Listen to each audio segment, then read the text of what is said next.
The GOAT, Magnus freaking Carlsen, just disrespected his opponent, Hikaru Nakamura, in one of the most insane attacking games I have ever seen. And no, I'm not talking about the infamous double bone cloud opening. No, instead, I'm talking about this game right here, where Magnus Carlsen sacrificed everything. He sacrificed the G-pawn. He sacrificed the H-pawn. He sacrificed the F-pawn. He sacrificed the bishop.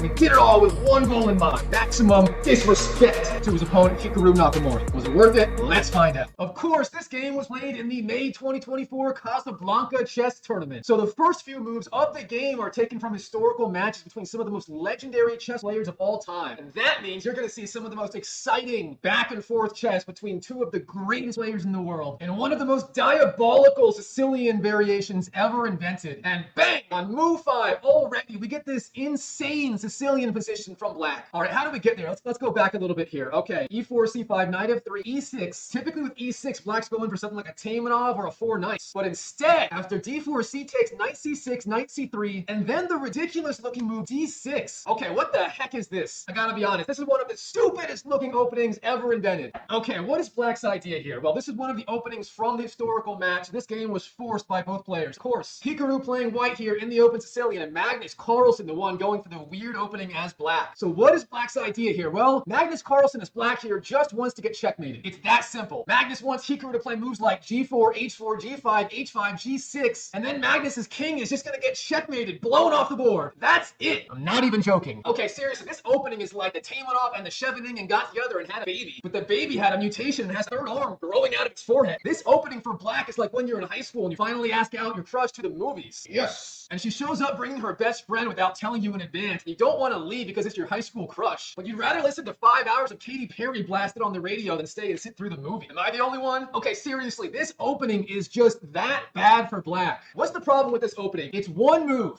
g4. This is the way. Keres Attack with g2 to g4. This idea is just insanely strong here. It's like an improved version of the g2 to g4 attack in the Scheveningen and the Taimanov. Of course, here white is just threatening to build up an attack based on ideas like g5, h4 to h5, and g6. And if black ever goes for the move knight f6 trying to develop the king side, white just goes g5, hitting the knight back to c7 and continuing his attack. If you're new at chess, believe it or not, this g2 to g4 idea is just crazy freaking strong. It's like Magnus Carlsen when he's not playing the bone cloud opening against Hikaru. Like that freaking strong. Magnus playing serious opening strong. Okay, it's time for a masterclass on g2 to g4 in the Sicilian. Going back to the first move, if we just fast forward a few moves, we can go for a Scheveningen structure here with knight f6, then knight c3, d6. All right, this is called the Scheveningen Sicilian. The main difference here versus the game is black has the knight on f6 instead of the c6 square. Here, white has the very strong Keres attack starting with g2 to g4, and now the main line goes h6 trying to stop g5 from white, but then simply rook g1, and from here, white is simply intending bishop e3, queen d2, or queen e2, long castles, and then throwing the kingside pawns down the board, h4 and g5, and black here simply doesn't have a good way to get rapid counterplay. However, compared to the game where black plays knight c6 instead of knight f6, this version's a little bit better just because he does have faster kingside development, bishop e7 and castles coming very, very fast. And there are even some lines here where black wants to delay knight c6 and instead play a6 and b5, trying to get immediate counterplay on the queen side. So this Keres attack already very difficult for black. The version in the game with the weird knight c6, d6, e6 Sicilian variation, I call that a Frankenstein Sicilian smoothie, combining way too many different variations into one. In that variation, black's game is way harder than this one, and even here black's game is hard. Okay, going back to the start, black does have some other Sicilian variations where that g2 to g4 idea does work very, very well. One of those here is the Taimanov. The Taimanov, of course, being defined by this queen c7 move right here. And now, believe it or not, the move g2 to g4, bang, the Keres attack, it actually works here too. And believe it or not, according to Top Chess Engines in 2024, this is the most dangerous line against the Taimanov. What is white's idea? After the Taimanov move a6, here white's going to go bishop e3, intending simply queen d2 and long castles. There are other lines of the Taimanov where white goes for a fast f2 to f3 to support the g2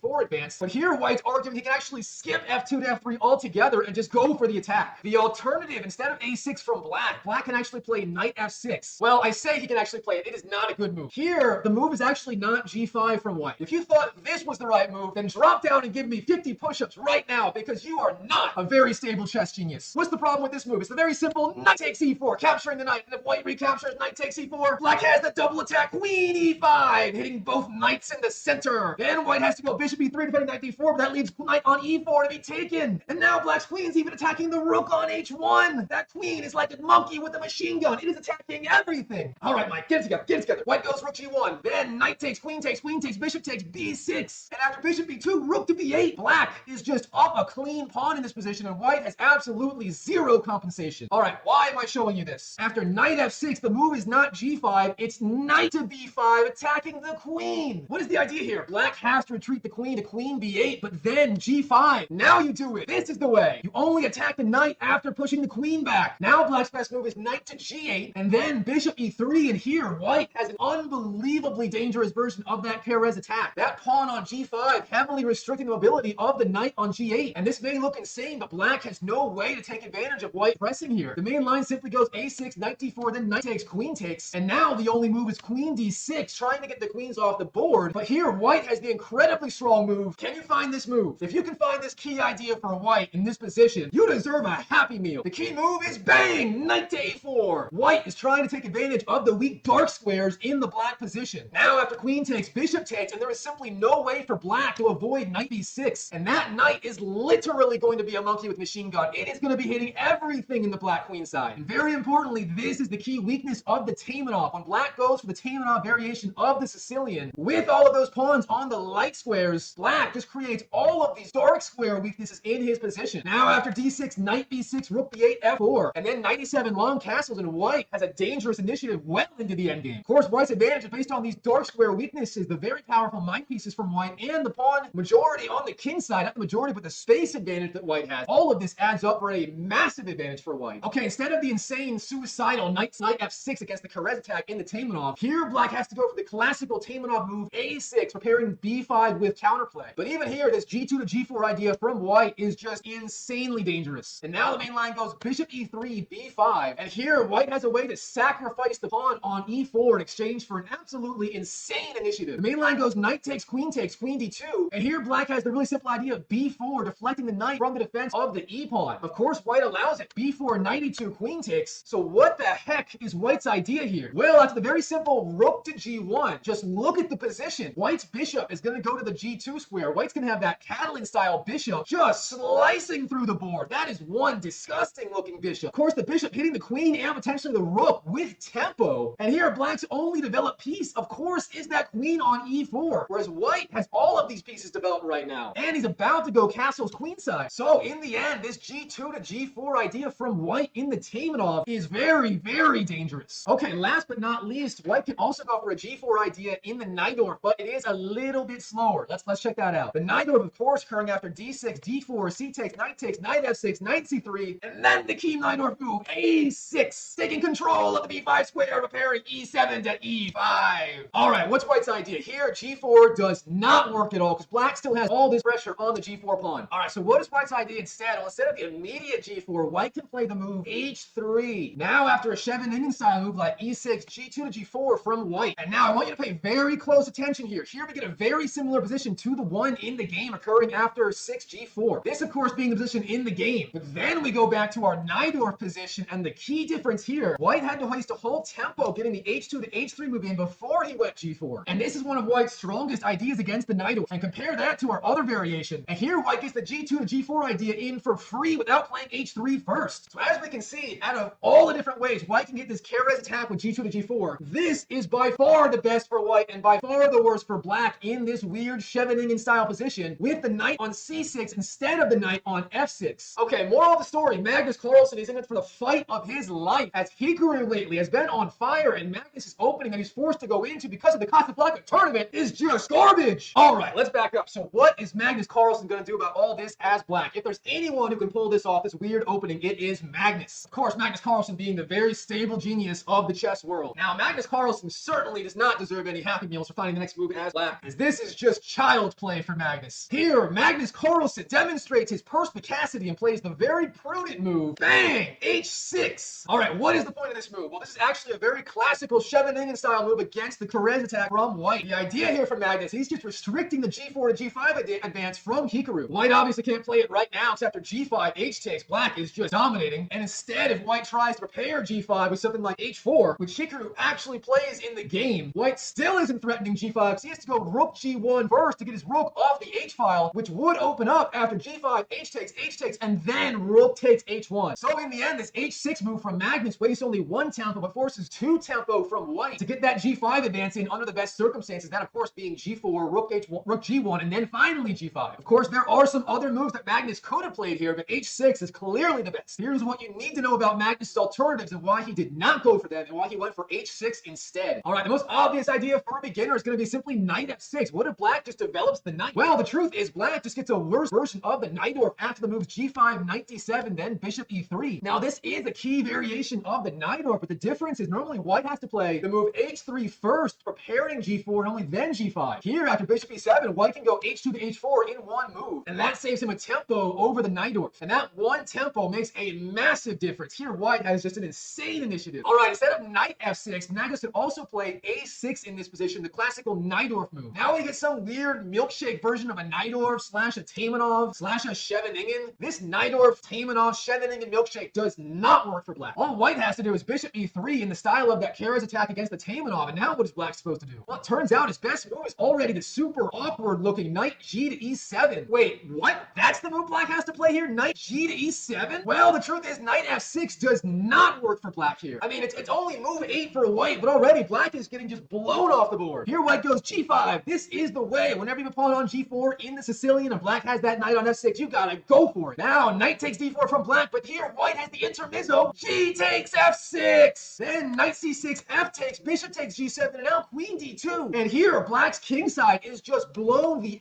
open. There's no g-pawn for black, no g-pawn for white. White is gonna get his rook on g1, tearing open the king side. And I don't even know if Magnus Carlsen himself, the stable genius of the chess world, could defend this. Okay, instead of knight f6, black has to go for the preposterous looking knight g to e7. This is the way. Now, black does have a plan here, believe it or not. It's not just pure insanity. Black's idea is to go knight takes d4, and after queen takes, simply push the other knight to the c6 square, hitting the queen again, and then you just go bishop e7 and short castle because the knight is off the e7 square. It's now on c6. So why is this still bad for black? Why didn't Magnus go for this weird line with a6 and then knight g to e7? Well, there's one simple reason here. Here, white has one of the filthiest, nastiest, raunchiest, most disgusting moves you will ever see. If you are about to eat, look the F away because this move will ruin your lunch. Of course, white has the move. Bang! Knight b3. Wow, what a move. What is the idea of that? Well, here, black was planning to go knight takes d4 and then knight c6, solving all of his development issues. So what does white do? He retreats the knight, and now black is stuck with the preposterous knights on c6 and e7 that are hitting each other. And if black ever goes knight g6, then white pushes his Royal Highness himself, Prince Harry the H-pawn, down the board, hitting the knight with tempo and sending it back where it came from. And if you are not freaking out for black as bad as I am right now, you do not appreciate how dangerous this position is for the second player. Here, after the follow-up b5, then f4, and white's initiative is growing faster than the population of India right now. Okay, instead of a6, black can also go knight g to e7. Now, you know how I feel about that move. It just looks ridiculous, hitting the other knight, and if the other knight goes here to g6, white has h2, h4, h5, hitting the knight with tempo. Now, white just goes bishop e3, then knight g6, and now at first glance, it looks like black is stopping the move h2 to h4, blocking Prince Harry the H-pawn from getting into the game. Of course, black controlling that square with 2 separate pieces. White only one, the rook on h1. So what does white do here? Okay, this move is a little bit harder to find than the previous one. If you can find this move, you deserve 2 Happy Meals, not 1, I'm talking 2. Ready? Time's up! h4! He sacrifices the pawn! His Royal Highness Prince Harry the H-pawn gets blown off the board! Alright, what is white's idea? After knight takes g4, you go bang! g5! This g5 move is like my dating life right now as I hunt for a hot girlfriend. You are just attacking into nothing like me with my dating life. Absolutely nothing. Okay, there is a secret idea here. This g4, g5 idea blocks the queen's connection to the knight, which makes rook takes h4 a threat. Now black has to retreat, but white goes queen d2. Black is wasting tempos with knight h4 and back to g6. Meanwhile, white gets the open h-file for the rook. Now bishop e7, long castles, and here white's initiative is just filthy. It's disgusting. It's like my old apartment from college. Good grief. You do not want to have that image stuck in your head. Black does not want this. No Dr. Mike apartment from college. No, thank you. All right, last but not least, instead of knight g to e7 or knight f6 or a6, black has the idea, the classical Najdorf move, e5. Now, this looks a little bit silly, but it is putting pressure on the g4 pawn. So even though black wasted a tempo going e6, then e5, there is some merit to the idea. Of course, Hikaru Nakamura has played this way very recently, including in the Candidates Tournament 2024 against Fabiano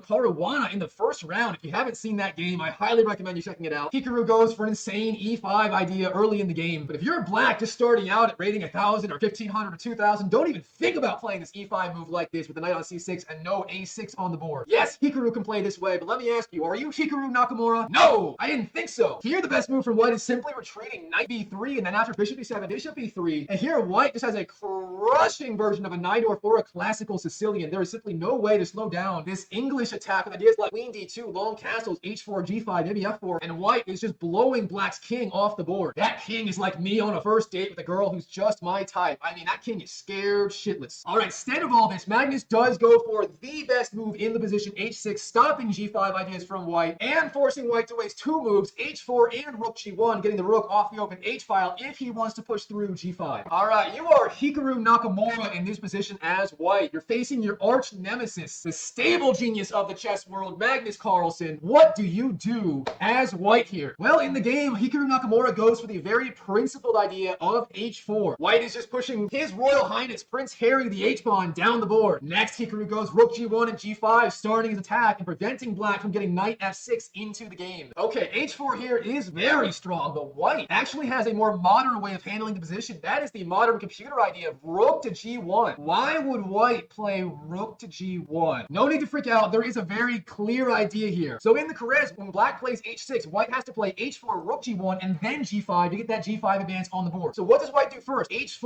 or rook g1? Traditionally, most professionals play the move h4, but modern engines show rook g1 first is actually more accurate. What's the idea? Well, white is never castling kingside in this position anyway. He's only going queenside castles. So you have to ask yourself, what is a more flexible first move, h4 or rook g1? h4 weakens the kingside even more and exposes the h-pawn to future queen h4 ideas. However, rook g1 is never a weakness. It simply supports the g4 pawn and is a better, more flexible move. Here the main line goes knight f6, bishop e3. White's going to start development and try to castle queenside. Now bishop e7, queen e2. If you're a beginner, don't worry too much about this weird looking queen e2 move, but the computers do show having the queen on e2 here is a little bit stronger than the more obvious queen to d2. Now the main line from black goes knight takes, bishop takes, e5. This is black's way of getting counterplay. Already we're seeing the benefit of rook on g1 instead of move h2, h4. Here the queen and the rook do defend the g-pawn sufficiently. Now bishop e3, bishop e6, long castles. And here we have a very typical looking Najdorf variation of the Sicilian. Of course, black doesn't have a6 on the board, but these bishops on e6 and e7 are a classic Najdorf feature of the position. So how is this better for white than a typical Najdorf? Well, black here normally has ideas like a6 and b5 already on the board, whereas here white is already castled, has very dangerous ideas with h4 and g5 already in play, and his development is just better and faster. Here black's best move may be knight d7, getting the knight out of the idea of g5, but now bang, h4. White sacrifices his Royal Highness himself, Prince Harry the h-pawn. What is white's idea? Well, after a bishop takes, the move is actually knight to b5. Harry the h-pawn, his Royal Highness deflected the bishop from the defense of the d6 square. Now after bishop e7, black is forced to give up his dark square, and bishop after knight takes, then bishop takes, rook takes, and here materials even, both sides having 6 pawns. However, white has the very safe king and very dangerous attacking chances against the black king with ideas like g5 and f4. So overall, this rook g1 idea from white, the modern computer move, very, very scary. Of course, there is one other move white can consider, and that is the somewhat slower but still venomous h2 to h3. The computer actually loves this move, but personally, I am not a fan. To me, when black plays a weird Frankenstein Sicilian smoothie of different variations, like in the game, do you simply play h2 to h3 and let black off the hook? No! You play g4, g5, and blow black off the board. You crush them so hard, they never step foot at the chessboard again. But of course, this h3 idea is playable, I suppose. So what is the idea? Well, white can just simply follow up with bishop e3, queen d2, and castles, and white has a slightly more compact pawn structure with less weaknesses, but at the same time, fewer overall attacking chances as he wastes the move on h3. So safer, but not as exciting. Here the main line goes knight f6, bishop e3, bishop e7, queen d2, a6, castles. This is very similar to the h3 version of the Najdorf. And now black's best way to play is the practical line with knight takes, e5, hitting the queen, then queen d2, bishop e6. Then after king b1, yes, it's true, white's attack is further advanced than black's. However, this h2 to h3 move really does slow down the attack from white, and black is kind of sort of okay. Yeah, his king is stuck in the middle, but white can't really attack it yet, and black sort of has counterplay on the queen side. It's a game. So h3 is a move. I don't like it, but play it at your own risk. Now back to the game with Hikaru's move, h4. Hikaru is no h3 pansy. No! no! He plays the man's man move, h4, starting the attack. His Royal Highness Prince Harry has entered the chat. Harry the h-pawn. Now, what does Magnus Carlsen, the GOAT, play in this position? Let me just say this. Magnus Carlsen is not in the mood for playing 20 quiet moves, shaking hands, calling it a draw, and going home. No! Magnus freaking Carlsen wants to do one thing today, and one thing only. Humiliate Hikaru Nakamura over the chessboard so badly that he never plays another game of professional chess in his life. So, what does Magnus do?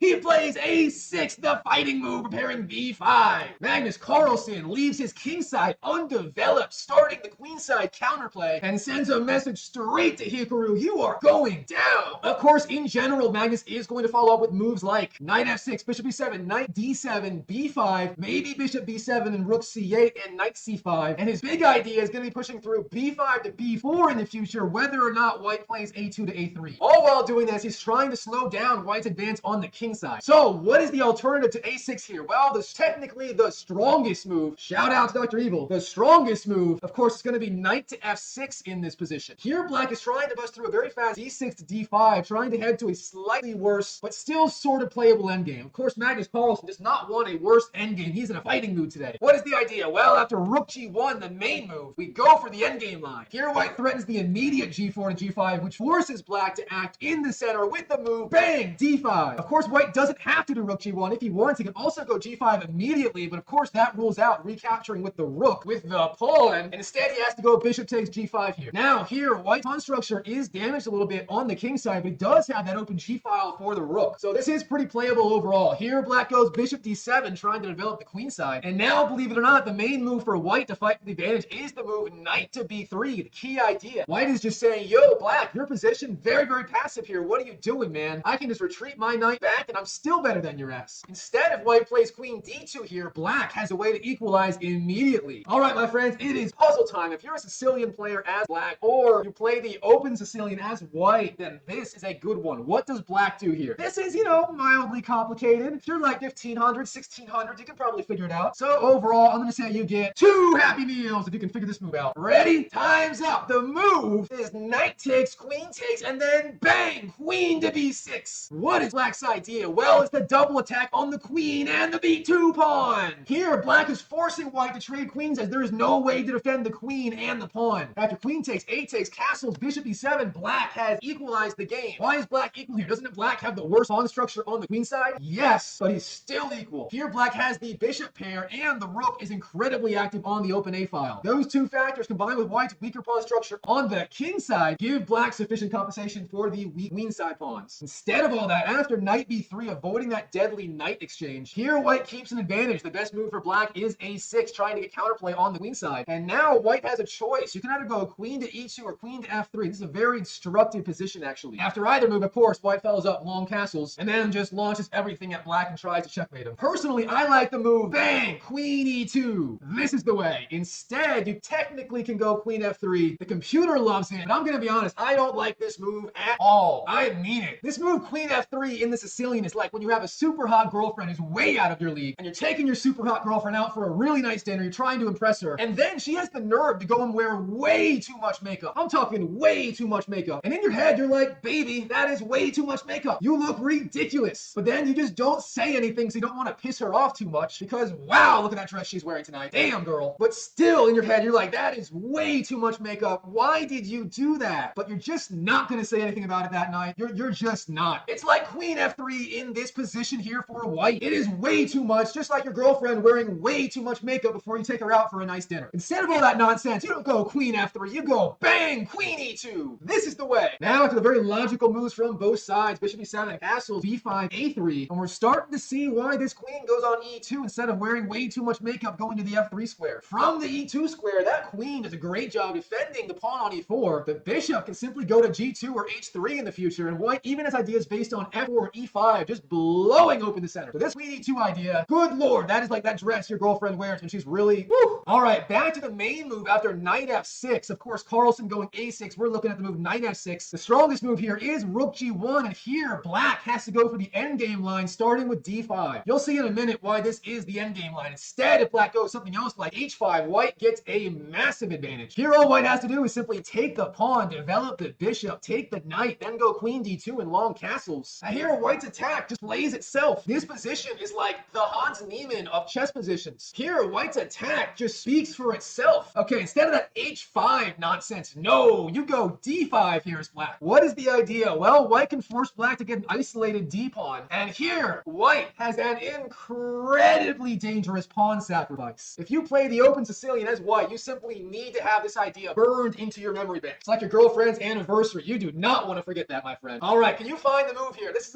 is a pretty simple one. I'm going to give you like maybe one Happy Meal, maybe some extra fries if you can find the key idea here. Ready? Time's up. The key move, bang! Bishop to e3. What is white's idea? Well, white says to hell with defending the h4 pawn. His Royal Highness Prince Harry, the h-pawn, can simply fend for himself. I am not wasting any time on that guy. Instead, it's more important to just play queen d2 and then long castles, getting your attack going against the black king. Now, after queen takes, you play... does white really play this move? All right, you play the way too much makeup queen move, queen to f3. Actually, ignore what I said earlier. In this position, the queen move is quite good. Here, white gets the queen out, keeps the long diagonal open for the bishop. Bishop b5 ideas are going to be tremendous for white. Then you just long castle, get the rook on e1, something like that, and just checkmate black. It's that simple. Now, black has to get counterplay with a forced series of moves. Knight takes, bishop takes, getting the queen to the open file. Then bishop e2, queen e4. And here we see why this is the endgame line. Black forces an endgame after castles, queen takes, bishop bishop e6. Now, if you can do math at a first grade level, you're going to be saying, but Dr. Mike, black has 6 pawns in this position. 1, 2, 3, 4, 5, 6, and white only has 1, 2, 3, 4, 5 pawns. That means black is better in this position, Dr. Mike. No! Believe it or not, here, white is actually better in the endgame. First of all, black's pawn on the d5 square is tremendously weak. White has the bishop and the rook hitting it. It is going to fall at some point. Secondly, all of white's pieces are simply more active than their black counterparts. A lot of black's pieces haven't even been developed yet. Overall, white has a tremendous initiative in the endgame, so it's no surprise that Magnus Carlsen, the GOAT, did not go for this line, starting with the strongest move, knight to f6, because ultimately this line just leads straight to this slightly worse endgame for black if white wants it. So instead of all this, of course, Magnus freaking Carlsen goes for the most combative move in the position. No, it is not knight f6. It is bang, a6. That is too many arrows. Bang, the arrows are gone. It's magic. So what is Hikaru Nakamura, the #2 player in the world, supposed to do here? Well, the truth is there are a few different ideas for white. There is that good old-fashioned English attack setup based on bishop e3, queen d2, and long castles, playing it sort of like a Yugoslav attack against the dragon variation of the Sicilian defense. Of course, there's also that queen to f3 setup that black can do, that white can do. And no, this move is not like your girlfriend wearing way too much makeup when you take her out for a nice dinner. Here, the queen f3 move is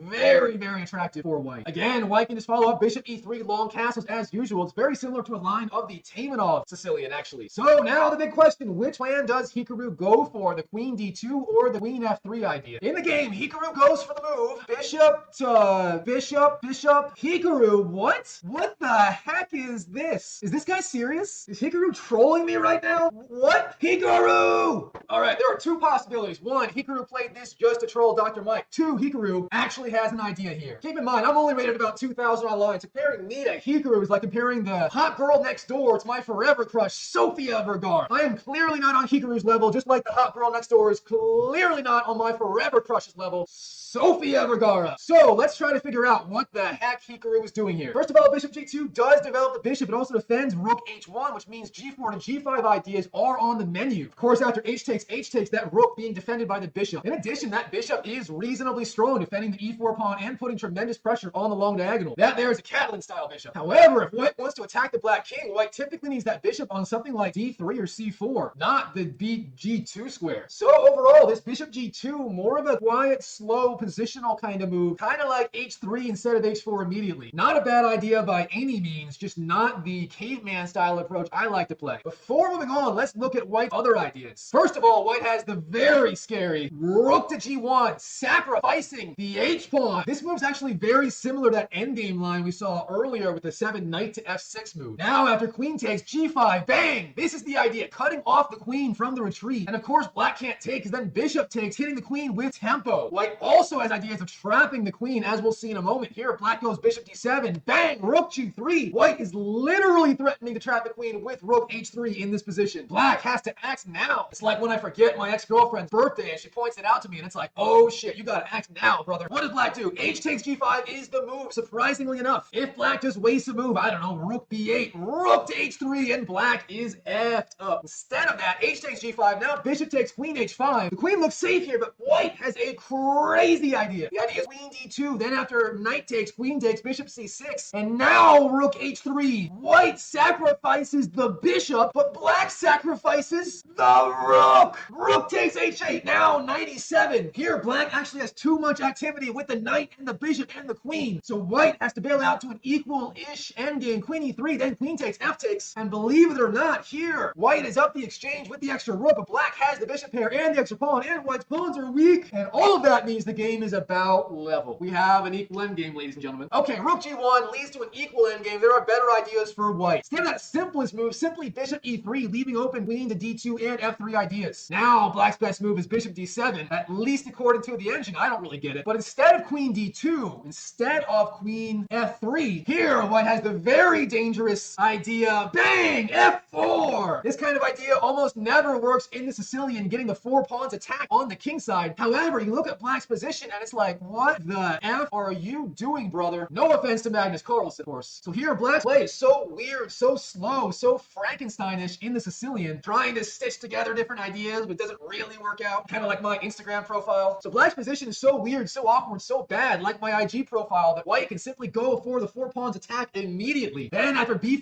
A3, rook C8, white has the diabolical idea, rook to H3. What? This move looks insane, but white has the very key idea of preparing G5 immediately. Yes, ladies and gentlemen, G5, and after H takes, the rook is defended by the bishop, and in the meantime, the rook defends the knight on C3, preventing rook takes C3, sacrificing the rook. And yes, I'm being serious, rook takes C3 is a very thematic idea in this H3, G4, Najdorf style position. Black, of course, would damage white's pawn structure, make the E4 pawn weak, and get tremendous counterplay on the queen side against white's king if it goes long castle. So rook H3, the key idea, then main line goes knight takes, queen takes, knight F6, trying to develop. But then G5, knight G4, and here white plays the strong move, bishop to D2, just retreating the bishop. That move, bishop D2, is like when you invite over your French millionaire friend to have some afternoon tea, and you're both there sipping the tea with your pinky up, just sipping, and you ask your French millionaire friend, Mr. Francois, what do you play in this position? And Francois is like, oh, ho, ho, ho, ho, ho, bishop D2. It is like the French millionaire, ho, ho, ho, sipping the D2, sipping the tea, and he says, oh, ho, ho, you just retreat the bishop, ho, ho, ho. That is what that move is like. And here, white's attack just rages on. Believe it or not, black's king is like just weird as heck on the E8 square, and you know, it's just one of those positions. White's just gonna like attack. All right, a third idea, instead of bishop E3, white also has knight takes C6. Now, if you're gonna play knight takes C6, this is the line where queen F3 actually works pretty well. This queen defending the rook on H1, putting pressure on the C6 pawn and the rook on A8. And later when white goes bishop to F4, his queen can synergize with the bishop by going to the G3 square, also supporting G4, G5. So overall, this knight takes C6, B takes queen F3 idea, very thematic for the Sicilian. You gotta jog that in your memory bank, folks. Now the main line goes D5, bishop F4, then bishop D6, queen D3. And black's main problem here is after the exchange of the dark squared bishops, his dark squares are going to be tremendously weak. Now black's best move is the very weird looking queen E7. What is black doing here? Well, there is a very dangerous idea. Can you find it? Okay, this puzzle is a little bit trickier. If you can find the idea behind queen E7, and yes, it is a tactical shot. I'm gonna say, how many happy meals should I give you this time? I'm gonna say 3 happy meals. If you find black's idea, you deserve 3 happy meals in this position. Okay, white obviously goes castles, and here is black's idea. The move is bang, D4, sacrificing the pawn, or is he? If white takes the pawn, rook takes D4, then black goes E5, hitting the rook and the queen. So black's queen E7 repairing the critical E5 advance, hitting the rook and the queen. Instead of that, the key idea after D4 is knight B1, just retreating the knight, but that knight is ugly. It is trapped, it is isolated, it is not pleasant to look at. That knight is like my dating life in 2024. You do not want that knight. Now after E5, hitting the queen, queen G3, black goes A5, and white tries to get his knight back into the game, just like my dating life. Knight D2, then knight F6, bishop E2, and here white still has good long-term prospects, believe it or not. He has pretty good attacking chances with G5, but it's not as strong as it could be. So overall, rook g1, probably not the best idea sacrificing the h-pawn. Knight takes c6, following up queen f3. It's okay, pretty solid, pretty decent, you know. But the key idea for white, probably bishop e3, when you can follow up here with the very fast f2 to f4. That's a lot of yellow squares, isn't it? All right, instead of all that, Hikaru Nakamura plays the move bishop g2, the one where I had to double take it 10 times. You know, the one where I went, Hikaru! That one. So what does Magnus Carlsen do here? He goes bishop e7, simply developing the bishop and preparing very fast kingside castling in the future after a knight f6 then castles. Of course, Magnus is also threatening his Royal Highness himself, Prince Harry the h-pawn, with the bishop. So now Hikaru has to decide if he wants to defend Prince Harry or not. Of course, Magnus's bishop e7, pretty solid, but the stronger idea here would have been the move knight takes d4. What is the idea? Well, queen takes and then bang, e5, the Najdorf move. Now the queen has to go back to the d1 square to defend the g4 pawn, which is being hit by the c8 bishop. But this move is just too slow. Now after bishop to e7, black's going to follow up, knight f6 castles, and black has absolutely zero issues in this position. This is showing why Hikaru Nakamura's move, bishop g2, a few moves earlier, was not the strongest. Because if black follows up, knight takes, queen takes, e5, he is getting pretty much an equal game on the spot. Instead of that, Magnus, the goat, going bishop e7, perhaps he has some hidden ideas about this move. Let's see what his idea is. Now here, Hikaru Nakamura, he does the unthinkable. He sacrifices his Royal Highness himself. Of course, I'm talking about Prince Harry, the h-pawn. Hikaru, no! What is white's idea here? Well, Hikaru, he wants to develop as fast as possible with queen d2 and long castles. And if this man has to sacrifice Prince Harry, the h-pawn, in order to get those goals accomplished, then so be it. That is what has to happen. The truth is, this move, bishop e3, was strong, but there is an even stronger way to sacrifice Prince Harry, the h-pawn. And that move is bang, knight takes c6. Now for b takes, white has the very powerful move. No, not queen f3. I hate that move. It is the move queen e2. Again, white is just sacrificing the h-pawn in this position. White's plan here is simply bishop d2, long castles, and if black ever goes rook to b8, white just goes b3 defending. And white will have an insanely powerful position whether or not black takes the h-pawn. Now the main line goes rook b8, then b3, allowing bishop d2 next without sacrificing the b2 pawn. Then e5 from black, opening up the light square bishop and putting pressure on g4. Of course, bishop takes h4 was a possibility here, but if white finds the unthinkable computer move queen d3, then white gets the overwhelming initiative. What is the idea here? Well, it's a preemptive defense against the idea of bishop f6, hitting the knight on c3. By going queen d3 first, you make bishop f6 ideas from black weaker, which unless you're Stockfish or Magnus Carlsen, just don't even worry about, bro. Here the main line goes bishop b7, then bishop e3, bishop e7, long castles, and here white has just an insane attack for the sacrifice pawn. White's going f4, d5, f5, g5, f7, f8, it doesn't matter. He is just going to attack. And where the heck is black's king supposed to go? I mean, yes, white is missing Harry the h-pawn, but his rook is just so active. Black is just getting obliterated here. So instead of bishop takes, black has to go e5.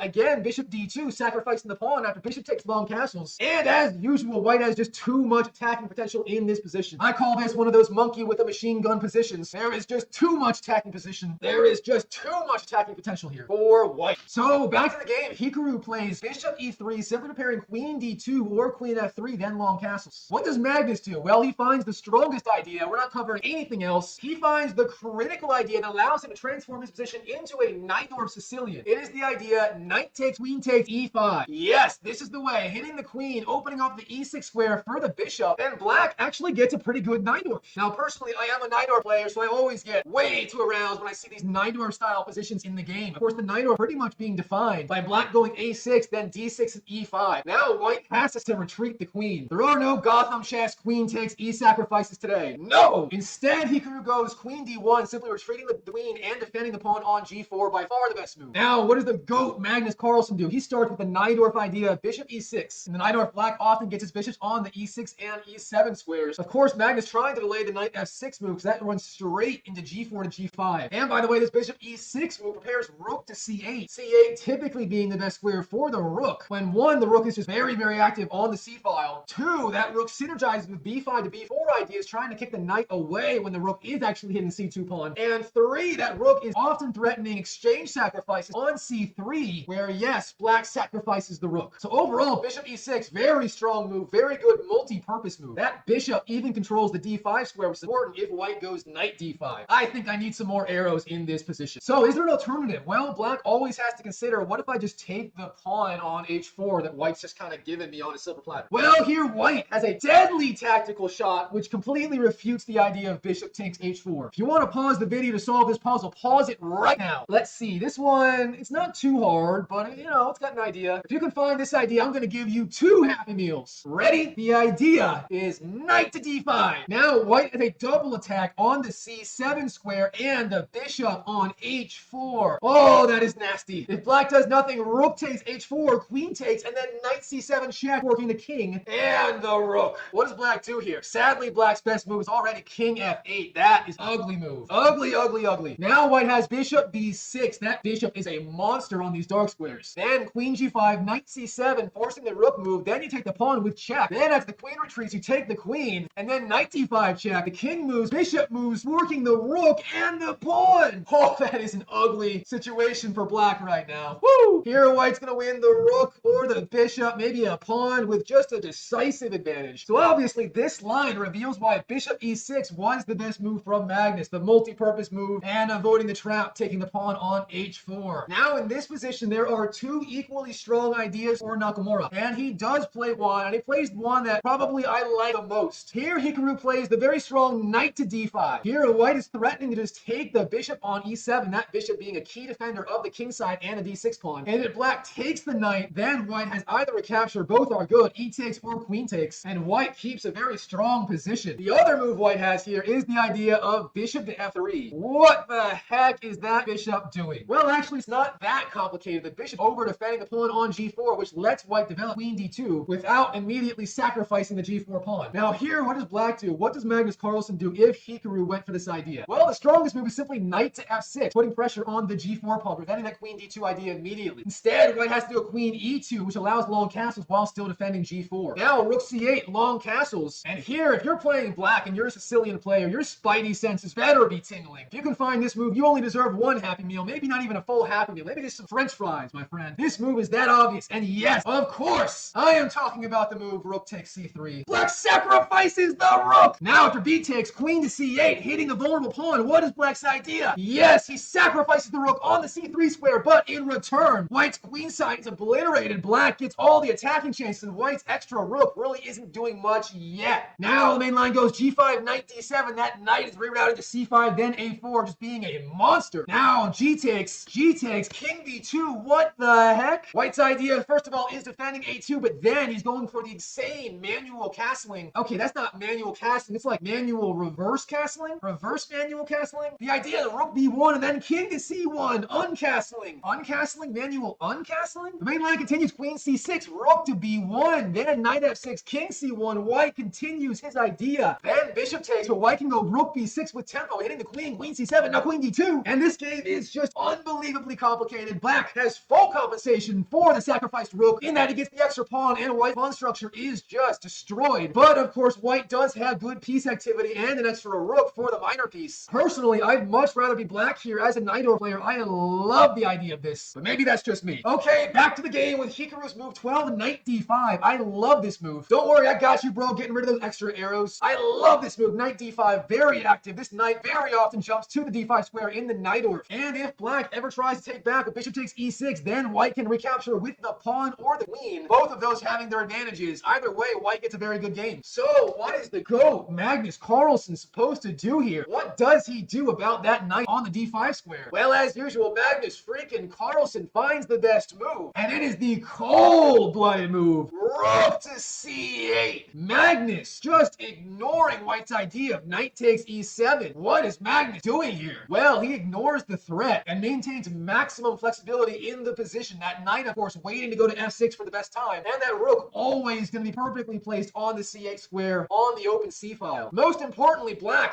Magnus is just sitting back in his chair, looking at Magnus dead in the eye with the cold-blooded rook to c8, and Magnus is sending a clear message to Hikaru, and that message is, come at me, bro. All right, instead of rook c8, what could Magnus could have played instead? Well, knight f6 is one idea. I'm gonna be honest, this idea just does not work here. Again, you get 1 Happy Meal for the easy idea here. White's idea is just bishop b6, queen c8, and then knight c7 check, hitting the rook and the king. So knight f6, obviously not the right idea. Okay, instead of knight f6, the only other idea from black here that Magnus could have played is the move bishop takes d5. Now, this is a very important thing to understand. In all of these Nightor style positions with this pawn structure and the pawn on e5, whenever white goes knight d5, you have to be able to look and say, is bishop takes d5 the move? Here, here, it's not very strong because white gets a very powerful position after queen takes d5. Of course, white is still a little better after e takes, but here, queen takes is very strong for some very specific reasons. That being, black still hasn't developed the knight on g8, and white is pressuring the b7 pawn at the same time. Now, the strongest move is actually knight to f6, sacrificing the b7 pawn. You gotta feel bad for that b7 pawn. Instead, if black tries to defend, queen c7 being the best move, here, white gets a vicious attack with g5. Bang! Now the main line goes h takes, rook takes, bishop takes, and here, black simply has zero compensation for white's attack. White is going to castle queenside, throw the pawns down the board, and what the heck is black going to do about it? That knight has worse prospects than my dating life in 2024. Just look at that thing. And black's king, don't even get me started about its king. Where the heck is that piece going to go? That king is like me in middle school, trapped and isolated with nowhere to go. Instead of that, black has to sacrifice the pawn immediately, knight f6. But of course, that has some severe consequences after queen takes b7. Here, black does get the g-pawn in return, but then after queen c6 check, king f8 and castles. Here, black simply has no compensation for the weak king position and the poor rook on h8. Now the best move from black is actually h5, trying to block white's h-pawn from advancing any further. Then after bishop f1, rerouting the bishop to a different square. Here, white is just dominating. So all of this shows Magnus Carlsen's cold-blooded move, rook to c8, being clearly the best idea. Now this move has a very simple tactical threat. Can you find it? Magnus Carlsen's idea is, I'm going to take on d5, and when you take back with the queen, the strongest move, I'm going to take your c-pawn with the rook. So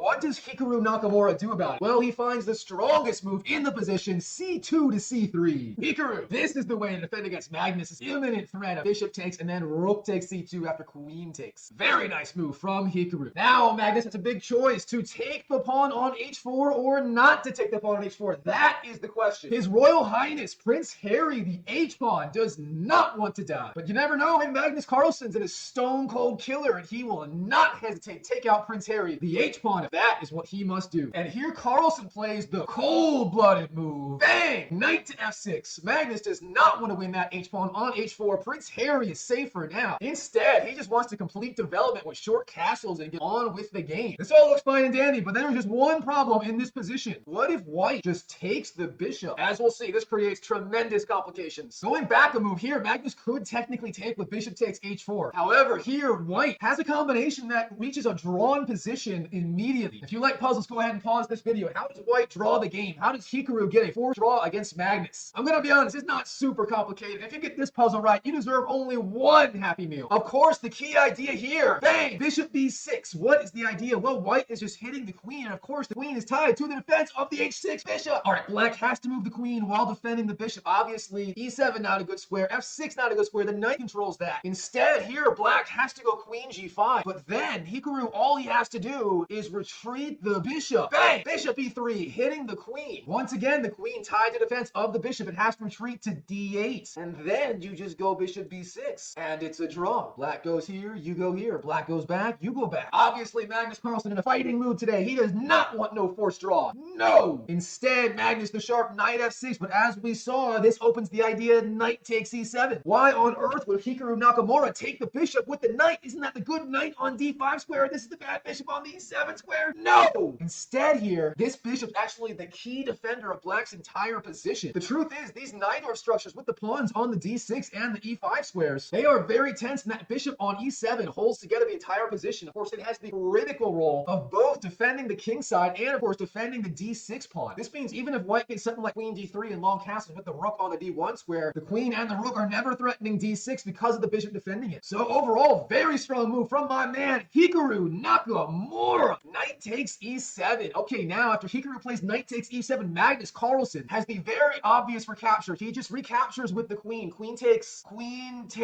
Magnus has the very obvious queen. Magnus Carlsen! Magnus! No!